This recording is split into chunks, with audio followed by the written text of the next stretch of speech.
네, 시시각각 급변하는 서울의 오늘 시민에게 유용한 생활 정보와 화제의 소식을 알아보겠습니다. 이슈 10분 체크, 오늘의 뉴스를 확인합니다. 자세한 내용 이슈 10분 체크에서 알아보겠습니다.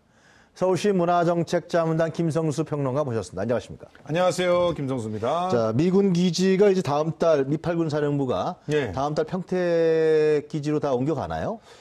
예, 그렇습니다. 일단은 그 대규모 부대 이동이 올해 말까지 예정돼 있는데 이제 주한미군 자체를 뜻한 미8군이 용산에서 철수하는 거 이게 64년 만에 처음 있는 64년 일입니다. 만이면 언제입니까?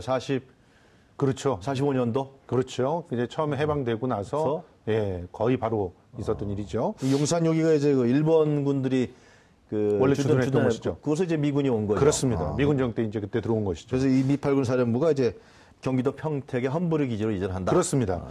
그런데 이제 문제가 노무현 정권 때 이 이전에 관한 협정을 다 맺었잖아요. 그런데 그때 예정돼 있는 절차보다 10년이나 늦게 이전이 완료되게 됐어요.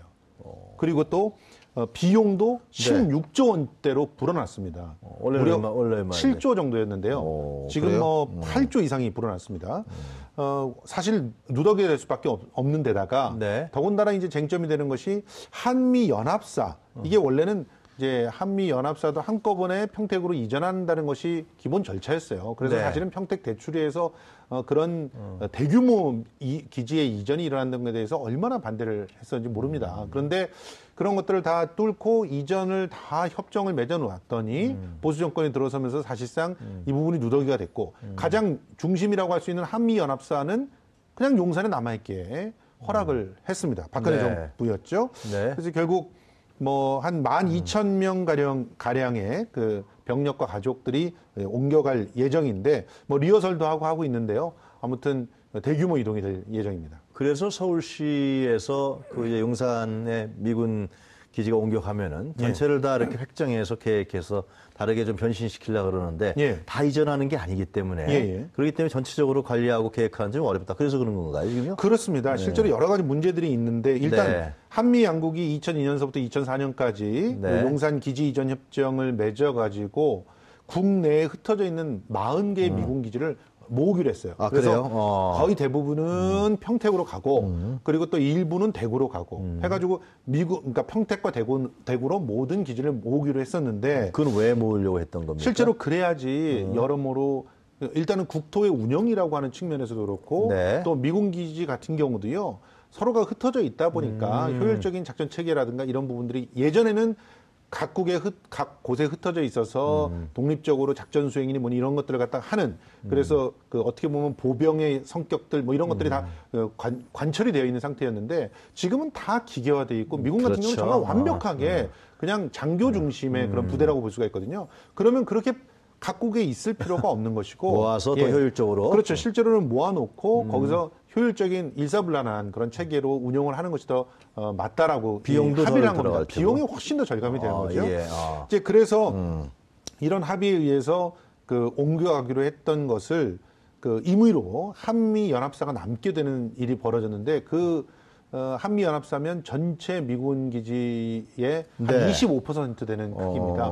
거기에 보면요, 뭐 무슨 뭐 한미 연합사뿐만 아니라 대사관 직원 숙소 그리고 또 방호 시설 같은 것이 그대로 남게 되는 것이라서 그러니까 이제 이런 상태라면은 실제로 그 용산 기지를 전체를 다 특히나 서울 시민들에게 이렇게 돌려준다라고 하는 계획에 굉장히 큰 차질을 빚게 되는 것이고 이렇게 땅이 줄어들다 보니까 줄어든 땅에서부터 뭔가 여러 가지 계획들을 세우는 데 있어서 차질을 빚게 되는 것이고 여기에 또 정부에서 이 땅은 놔주십시오, 저 땅은 놔주십시오 하면 그런 일들이 벌어지니까 결과적으로 용산 그 공원 자체도 그 계획 자체도 누더기가 되고 결국 이전 계획 자체도 누더기가 되는 그런 일들이 벌어졌는데요. 실제로 이 그 한미 연합사가 남는 결정을 원래는 협정이니까 협정을 개정을 해야죠. 근데 개정도 하지 않고 2014년에 해버렸거든요. 그렇다고 해서 그러면 국회에서 무슨 동의를 받았냐 그런 것도 없었어요. 그래서 이 부분에 대해서 시급하게 짚어봐야 된다는 전문가들의 주장들이 나오고 있는 겁니다. 그러면 한미연합사는 현재 상태로 진행되면 용산의 미군 기지에 그대로 잔류하는 거게 되네요. 그렇습니다. 평택으로 안 가는 것이고요. 조건부 잔류라고 하는데 뭐 거의 오랜 기간 동안 잔류하는 것이 확정이 된 것이고요. 네. 뭐 사실 이렇게 되면서 또 그 기지 이전 사업비 같은 경우가 또 천정부지로 늘어났는데 그거는 기간이 늘어난 부분들도 있는 것이고. 네. 근데 문제는 이런 이전 협정이 맺어져 있는 것과는 다른 그런 네. 계획과 실행으로 이렇게 이루어진다면 이것이 안 좋은 선례로 남을 수가 있거든요. 어떤 안 좋은 선례가 뭐 있습니까? 일단은 협정을 갖다가 서로가 맺어놓고도 네. 뭐 미군이나 미국의 어떤 그 요구에 따라서 우리가 그냥 그것을 전부 다 받아줄 수가 있는 그런 상황인 거죠. 가령 이번에 한미연합사의 잔류 같은 경우도 보면 그때 당시에 어떤 그 요구들이 있었냐면 우리가 오히려 미국에게 전작권을 환수하지 않겠다고 막 사정을 했어요. 그렇게 되면서 그쪽에서는 그럼 한미연합사를 잔류시켜달라. 이런 식의 어떤 그 주고받는 것들이 벌어진 거라고 보기 때문에 아무튼 지금 이번 그 협정 부분들을 갖다 시급히 좀 점검을 해서 이 문제에 대해서 나름대로의 매듭을 짚고 가야 되는 게 아닌가 이런 지적들이 나오고 있는 겁니다.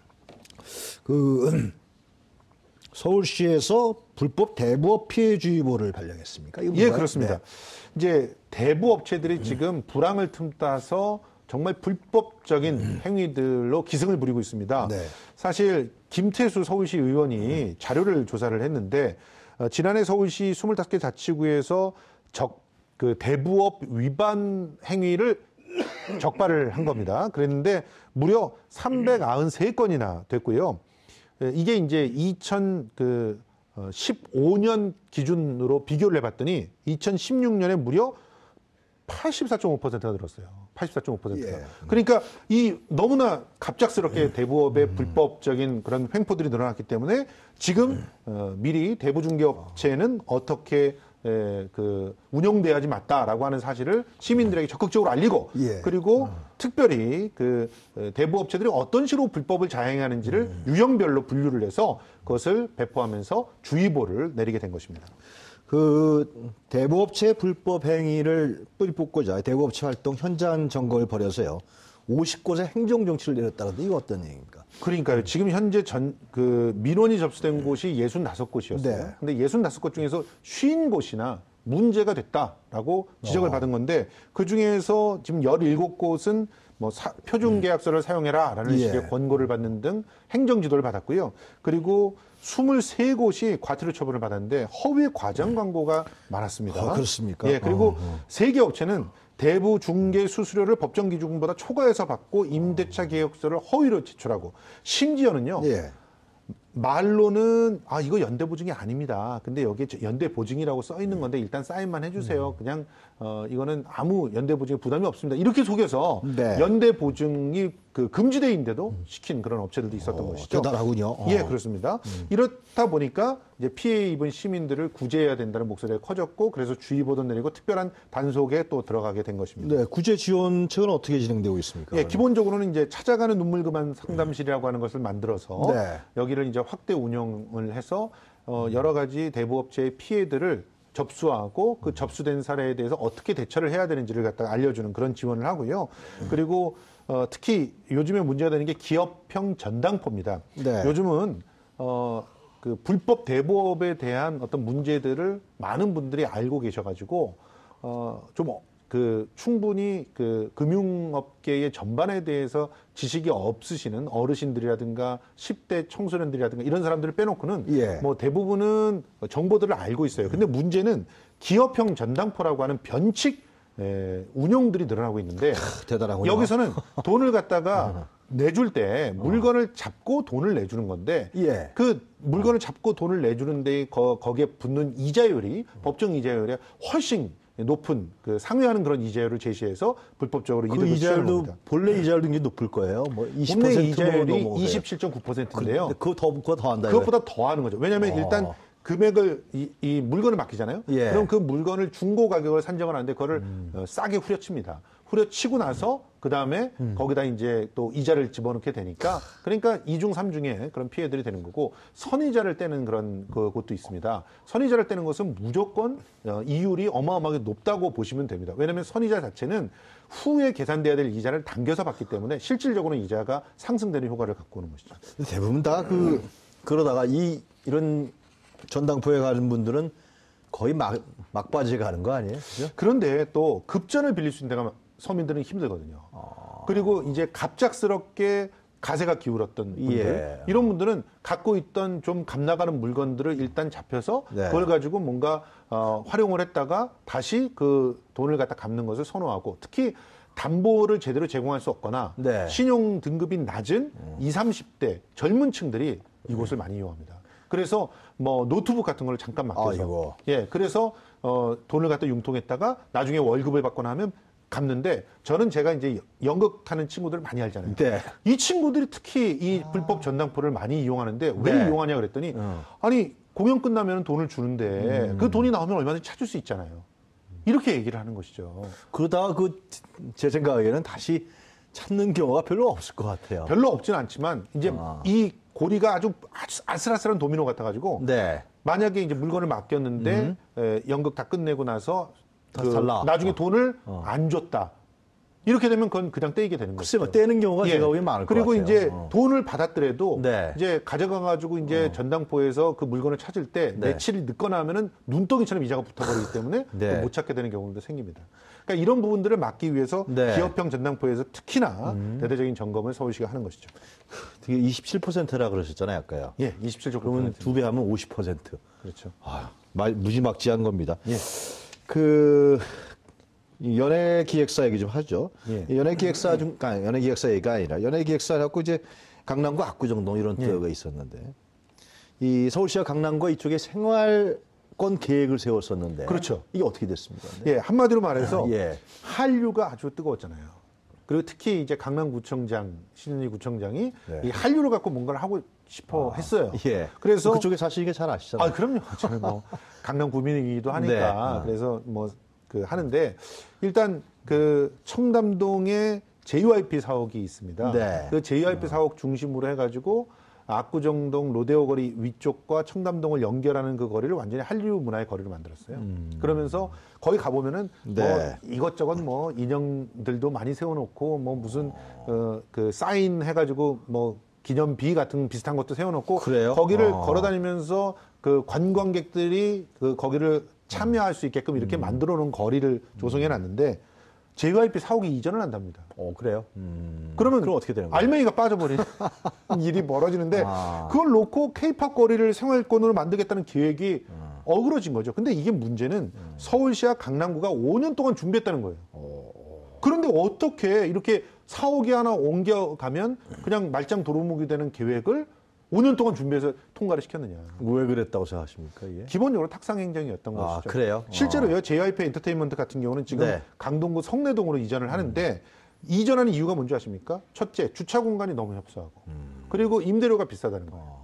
그래서 성내동으로 이전해가지고 널찍한 주차 공간을 확보하고 그 임대료로 차라리 네. 재투자를 하겠다고 얘기를 하는 건데 아니 그러면 이런 곳들을 갖다 잡아두기 위해서 미리 좀 예를 알아서. 들어서 그렇죠. 예, 뭐 주차 공간의 확보라든가 이런 것들을 협조해 준다든가 하는 일들을 했었으면은 네. 그런 생활권 계획들을 유지할 수 있었지 않겠습니까? 지금 여기만 간 게 아니에요. 지금 현재 그 뭐 강남구에 보면은 큐브 엔터테인먼트를 비롯해가지고 수많은 기획사들이 있었단 말이죠. 예. 이런 데들이 사옥을 이전하거나 옮아가고 있는데 임대료 때문에 그러는 거예요? 임대료도 굉장히 그렇고요. 교통 네. 문제가 굉장히 심하죠. 차가 너무 막힙니다. 사실 그 동네가. 맞아요. 그러니 뭔가 회의 한 번을 하려고 그러면은 회의가 원활하게 이루어지지 않는 경우들이 많이 생기니까 이제는 강남을 떠야 되겠다는 사람들도 많이 생기는 거죠. 오. 실제로 마포에 있는 YG 같은 경우는 예. 마포 주변에 이제 건물들을 이렇게 사가지고 타운을 형성하면서 시너지를 내고 있거든요. 오호. 그래서 실제로 이제 마포에서는 상암동으로 네. 이제 큐브라든가 JYP를 갖다 끌어올려고 했었는데 어허. 상암동이 좀 까다롭습니다. 들어가려면 그래요, 여러 가지 또? 이제 거기는 이제 특별한 지구기 때문에 좀 까다로워서 이제 그런 부분들이 좀 수행이 되지 않았던 경우가 있는데 아무튼 이렇게 미리 서울시와 또 그 밑에 기초 지자체들이 조금 더 면밀하게 그 업체들과 함께 여러 가지를 따져가면서 생활권이라든가 또 거리라든가 이런 걸 조성을 할 필요가 있었지 않았나 하는 아쉬움이 듭니다. 그 젠트리피케이션 문제가 나오던데 그건 어떻게 연관되는 거예요? 예, 일단 젠트리피케이션은 이 그 케이팝 거리하고는 좀 거리가 있는 거지만 다른 얘기예요. 예, 근데 지금 일단 뜨는 동네들이 굉장히 요즘에 많아졌습니다. 네. 그러니까 예전에는 어디가 뜬다 그러면 한두 군데였잖아요. 뭐 가로수길 떴다, 뭐 이런 얘기 정도. 뭐 그 또 경리단길 떴다 그러면 경리단길 정도 이랬었는데 요즘에는 동시다발적으로 새로운 곳들이 막 뜨고 있는데요. 네. 대표적으로 서촌, 또 익선동, 또 망원동. 요즘엔 망원동이 아주 천국이라고 얘기를 하죠. 그리고 또 뭐 연남동, 또 해방촌. 요즘에는 경리단도 죽었고요. 해방촌이 네. 뜨고 있습니다. 그리고 성수동은 이미 가라앉고 있어요. 근데 이 성수동 중심거리 옆쪽으로 이제 계속 그 거리들이 확산되고 있는 그런 모습들을 보이고 있는데 문제는 임대료가 어마어마하게 빠른 속도로 상승하고 있다는 얘기죠. 실제로 서울시가 지금 자료들을 갖다 몇 개를 제시를 했는데 네. 지금 상가 임대차 분쟁 조정 접수 그 보고서입니다. 2015년에 봤더니 29건밖에 없었는데 2016년에 44건으로 급증했고 올해 1월서부터 4월까지는 22건이에요. 그러면 2015년에 29건에 버금가는 네. 넉 달 동안. 그리고 이 분쟁들이 생긴다는 건 그만큼 아주 심각한 임대료의 압박들을 가게들이 받고 있다는 얘기입니다. 그렇군요. 하여튼 이런 경향은 하여튼 빠르게 진행될 수밖에 없겠네요. 어떻게 보십니까? 그렇죠. 기본적으로 네.